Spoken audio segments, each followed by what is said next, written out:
Herkese merhaba arkadaşlar. Bugün sizlerle birlikte Rampage'in Pulsar model klavyesini inceleyeceğiz. Türkçe Q klavyemiz zaten.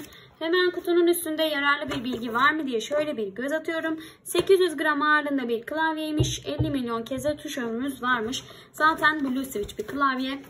Hemen şöyle kutuyu şuraya koyayım. Kutunun içinden de 3 tane yedek switch çıkıyor. Ve onları çıkartmak için de aparatlarımız çıkıyor. Onları da kenara alayım. Klavyemizin burada numlock, caps lock, ışık göstergeleri mevcut. Kısa yol tuşu olarak herhangi bir kısa yol tuşu yok ama F'de mesela F9'da sesi kapatıp F11 ile kısıp F10'la da açabilirsiniz. Yine buradan mesela F1'e basınca Google açılır falan. Burada zaten yazıyor. Onların şöyle yakından göstereyim. Onların zaten üstünde ne işe yaradığının resmi var. Daha sonra klavyemizin arkasını bir göstereyim ben size. Burada kaymaması için, yani kaymaması için kaymaz şeyler var işte, ne deniyorsa bunu artık bilmiyorum. Burada klavyemizin yine yükseklik yaratması için açıp kapatma yerlerimiz mevcut. Şurada şimşek modeli var. Şimşek detayı. Onu da değiştirebiliyoruz. Birazdan göstereceğim. Şöyle ışığı biraz kısayım. Klavyenin modlarını göstermeye başlayayım sizlere. Şöyle ki Fn Home tuşuna bastığımızda klavyemizin tuşlarının rengi değişir. Yani Home'la devam ediyorum. Modlarımızı göstermeye.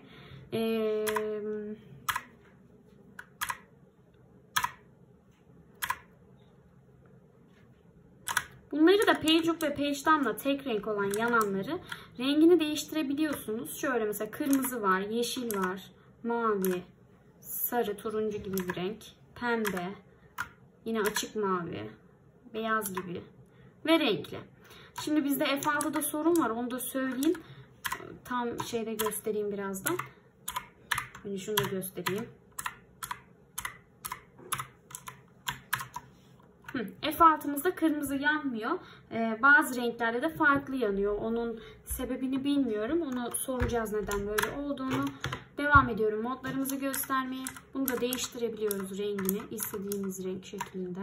Yılan modeli. Yine böyle bir modelimiz var. Alternatif çok klavyede. Bayağı bir mod var. Yine böyle var. Bunu da değiştirebiliyoruz hatta.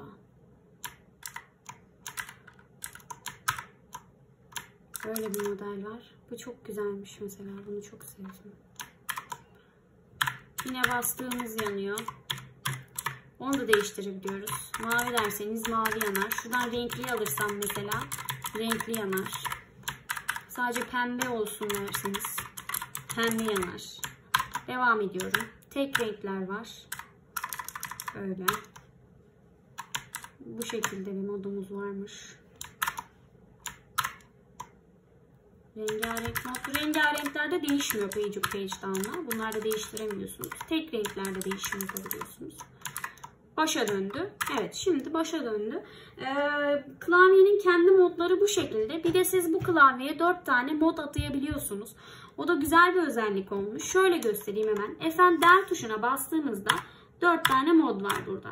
Ve bu 4 modun 4'ünü de kendiniz istediğiniz renk olarak değiştirebiliyorsunuz. Fn del'de mesela ben yeşili açtım. Fn del'de N'de basıyorum ve burada yanıp sönen ışıkları gördüğünüz anda klavyenizdeki ışıkların rengini teker teker istediğiniz renk yapmanız mümkün. Hemen şunları yapayım. CTRL'yi yapayım mesela. Kırmızı olsun. Shift'i yapayım, pembe olsun. Space yapayım, pembe olsun. Ok tuşlarım mavi olsun gibi gibi. Fn End dediğimde bu şekilde kaydolacaktır. Yine Fn del'den değiştirdiğinizde tekrar gelecektir. Zaten değişmez ondan sonra. Ben bu özelliği sevdim. Kafanıza göre yapmanız mümkün olduğu için eğlenceli aslında. Tabi biraz uğraş istiyor. Yani bunu kardeşim yapmış. Hepsini yeşil nasıl yapmayı becermiş bilemiyorum. Nasıl uğraşmış kendisi. Evet, devam ediyorum. Şimdi tuşların sesini dinleteyim. Ben size bir de şöyle sessizlikte.